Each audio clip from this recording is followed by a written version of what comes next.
Bonjour mes élèves, j'espère que vous allez bien. Alors aujourd'hui, on va voir un nouveau cours d'algèbre pour titre la proportionnalité. Donc dans ce cours, on va voir Inch'Allah un tableau qui présente une situation de proportionnalité ou bien un tableau de proportionnalité. Et ensuite, nous allons voir la représentation graphique d'une situation de proportionnalité ou bien un graphique de proportionnalité. Donc, s'il vous plaît, prenez votre cahier de cours, écrivez la date d'aujourd'hui à la marge. Avec le stylo rouge, écrivez le titre de la leçon, la proportionnalité. Grand 1, tableau de proportionnalité. Avec un stylo vert, écrivez petit 1, activité. Recopiez cette activité. Et ensuite, prenez votre cahier de recherche et effectuez cette activité. Allez-y plus vite, s'il vous plaît. Ça y est, vous avez terminé, donc très bien. Alors, on va corriger ensemble.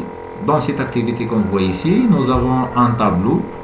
Dans la première, nous avons ici la longueur du côté d'un carré en centimètres. Et dans la seconde, nous avons ici son périmètre en centimètres. La question 1 dit compléter le tableau ci-dessus. La question 2 dit comment on peut passer des nombres de la première ligne à la seconde. Donc, écrivez s'il vous plaît solution, petit 1, voir le tableau ci-dessus. Alors, comme vous savez, le carré est une figure géométrique, possède 4 côtés isométriques. Donc, le périmètre d'un carré est égal à la somme de la mesure de ses côtés. Et puisque les côtés d'un carré sont isométriques, alors le périmètre d'un carré est égal à 4 fois la mesure de son côté. Très bien. Alors, on va calculer à chaque fois le périmètre de ce carré. Donc, on commence par le premier cas. Donc, nous avons ici la longueur du côté d'un carré est égal à 1 cm, alors que son périmètre est égal à 4 fois 1. Donc 4 fois 1 est égal à 4. Alors écrivez s'il vous plaît ici 4. 4 fois 1 est égal à 4. Voilà. Donc 4 cm. Le périmètre est égal à 4 cm. Également ici. La longueur de côté d'un carré est égal à 2 cm, alors son périmètre est égal à 8. 4 fois 2 est égal à 8. Très bien, écrivez 8. Alors, la longueur de côté d'un carré est égale à 3 cm. Donc, son périmètre est égal à 4 fois 3 est égal à 12.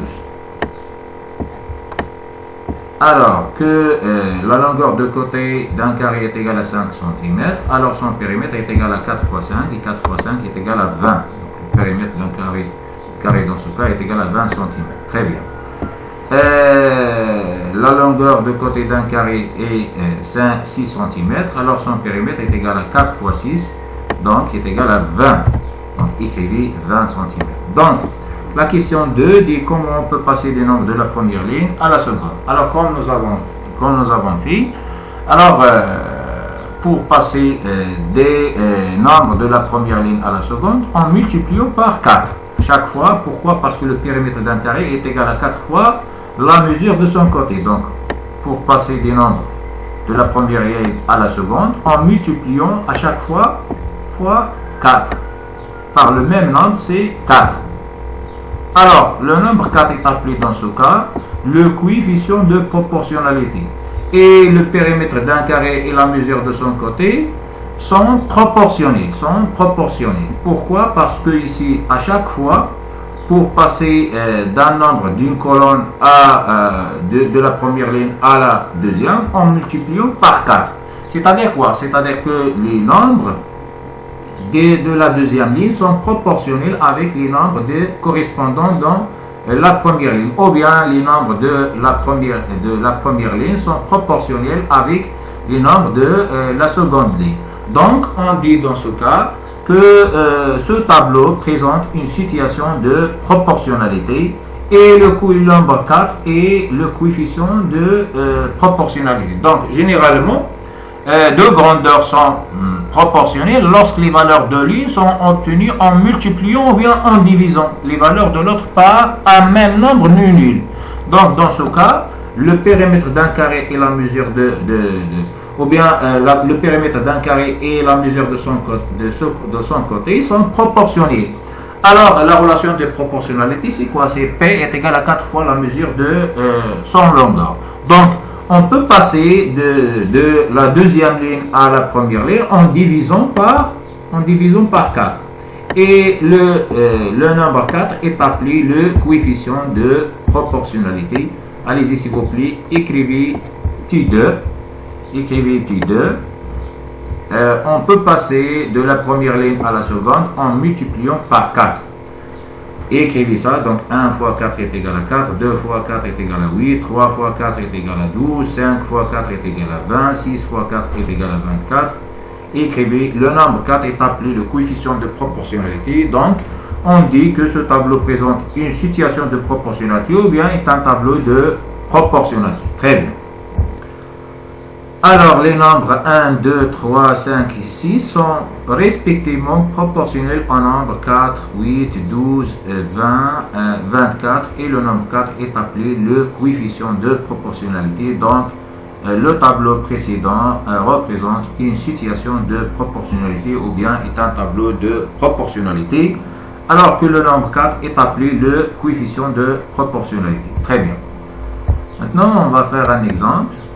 On va définir le tableau de proportionnalité. Donc, un tableau idéal de proportionnalité lorsque les nombres de la deuxième ligne sont proportionnels avec les nombres de la première. Alors, comme nous avons vu, donc les nombres de la deuxième ligne sont proportionnels avec les nombres de la première. Donc, on peut passer des nombres de la première ligne à la seconde en multipliant par 4. Également, inversement, donc on peut passer des nombres de la seconde ligne à la première en divisant par 4. Donc le nombre 4 est appelé le coefficient de proportionnalité. Donc généralement, deux grandeurs sont proportionnelles lorsque les valeurs de l'une sont obtenues en multipliant, en divisant les valeurs de l'autre par un même nombre non nul. Un tableau est un tableau de proportionnalité lorsqu'on peut passer des nombres de la première ligne à la seconde en multipliant par un même nombre non nul, et ce nombre est appelé le coefficient de proportionnalité. Inversement, donc on peut passer des nombres de la seconde ligne à la première en divisant par le même nombre, et ce nombre est appelé le coefficient de proportionnalité. Donc voilà qu'est-ce que ça veut dire un tableau de proportionnalité. Maintenant on va faire un exemple. Donc l'exemple 1, écrivez s'il vous plaît exemple 1, montrant le tableau suivant est un tableau de proportionnalité.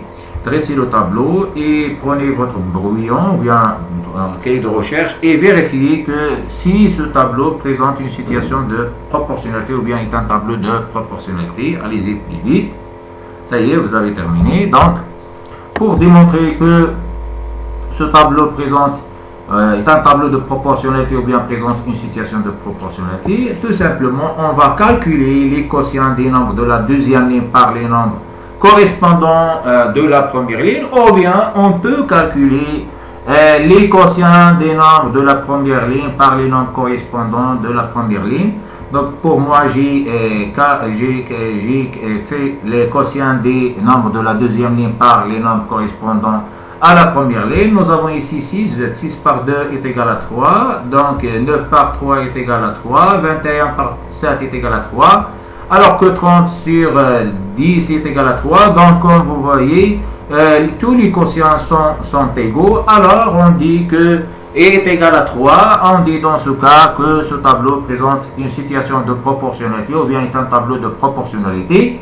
Et le coefficient de proportionnalité est 3. Regardez ici, pour passer des nombres de la première ligne à la seconde, en multipliant toujours par le même nombre, c'est 3. Donc 2 fois 3 est égal à 6, 3 fois 3 est égal à 9, 7 fois 3 est égal à 21, 10 fois 3 est égal à 30. Donc on peut passer également des nombres de la seconde ligne à la première en divisant par 3. 6 par 3 est égal à 2, 9 par 3 est égal à 3, 21 par 3 est égal à 7, 30 par 3 est égal à 10. Donc, ce tableau présente une situation de proportionnalité et le nombre 3 que vous voyez ici est appelé le coefficient de proportionnalité. Donc, voilà. Maintenant, on va voir un contre-exemple. C'est l'exemple 2. Donc, montrant que le tableau suivant est un tableau de proportionnalité. Alors, allez-y, dressez le tableau s'il vous plaît, prenez le cahier de recherche et vérifiez si ce tableau présente une situation de proportionnalité ou bien est un tableau de proportionnalité. Vous pouvez diviser les nombres de la première ligne par les nombres de la deuxième ou bien inversement, donc comme vous voulez. Allez-y plus vite, ça y est, vous avez terminé, donc très bien. On va corriger. Donc, pour moi, j'ai divisé les nombres de la seconde ligne sur les nombres correspondants de la première ligne. Pourquoi? Parce que afin d'avoir un nombre entier, donc 9 sur 3 est égal à 3 et 12 sur 4 est égal à 3. Alors que 20 sur 5 et 24 sur 6 est égal à 4. Alors, puisque 4 est différent de 3, alors donc les quotients ne sont pas tous égaux, alors ce tableau ne présente pas une situation de proportionnalité. Donc, si l'une des colonnes d'un tableau n'a pas le même coefficient multiplicateur que l'autre, pour passer de la première ligne à la deuxième, alors elle ne présente pas une situation de proportionnalité. Donc regardez ici, donc pour passer de 3 à 9, donc on multiplie par 3. Donc 3 fois 3 est égal à 9. 4 fois 3 est égal à 2. Mais 5 fois 3 est égal à 15, est différent de 20. Donc ce tableau ne présente pas une situation de proportionnalité. Donc écrivez ça s'il vous plaît. Très bien. Maintenant, si vous avez terminé, écrivez grand 2, on va voir un graphique de proportionnalité ou bien la représentation graphique qui présente une situation de proportionnalité. Grand 2, graphique de proportionnalité qui est une définition. Donc un graphique de proportionnalité me vient tenasubi. Donc définition, donc un graphique est dit de proportionnalité lorsque tous les points sont alignés avec l'origine du repère. Donc exemple, on va faire un exemple. Exemple 1. Donc regardez ici. Donc ça, c'est ce qu'on appelle un graphique de proportionnalité. Pourquoi? Parce que comme vous voyez ici, tous les points sont alignés, c'est-à-dire appartiennent à la même droite qui passe par l'origine du repère. Donc, tracez s'il vous plaît la figure. Donc, écrivez. Donc, on remarque que tous les points de ce graphique sont alignés avec l'origine du repère. Donc, on a un graphique de proportionnalité. Donc, voilà ce qu'on appelle un graphique de proportionnalité. Alors, comme vous voyez ici, tous les points sont alignés avec l'origine de repère. Alors, ce graphique présente ou bien représente une situation de proportionnalité ou bien on l'appelle un graphique de proportionnalité. Exemple 2, maintenant on va voir un exemple 2. Donc, exemple 2. Donc, regardez ici, regardez ce graphique. Alors, les points ne sont pas tous alignés, n'appartiennent pas à la même droite. Regardez bien ce point. Est décalé de la droite. Rien est décalé de la droite. N'appartient pas à la droite. Donc, puisque ce point n'appartient pas à la droite, donc tous les points ne sont pas alignés avec l'origine de repère. Donc, on a un graphique de non-proportionnalité, c'est-à-dire ce graphique ne présente pas une situation de proportionnalité. Donc, un graphique qui représente une situation de proportionnalité, tous les points sont alignés. C'est clair? Voilà. Alors, si vous avez terminé, prenez votre cahier d'exercice, écrivez la date d'aujourd'hui à la marge, le titre de la leçon, la proportionnalité, et recopiez l'exercice numéro 1. Donc, exercice numéro 1. La question dit indiquer si les tableaux suivants correspondent à des situations de proportionnalité. Donc, nous avons ici 8 tableaux. Donc, à chaque fois, vérifiez parmi les tableaux qui présentent la situation de proportionnalité. Donc, on va faire la correction à la prochaine séance, Inch'Allah, et on va continuer notre cours. Merci de votre attention.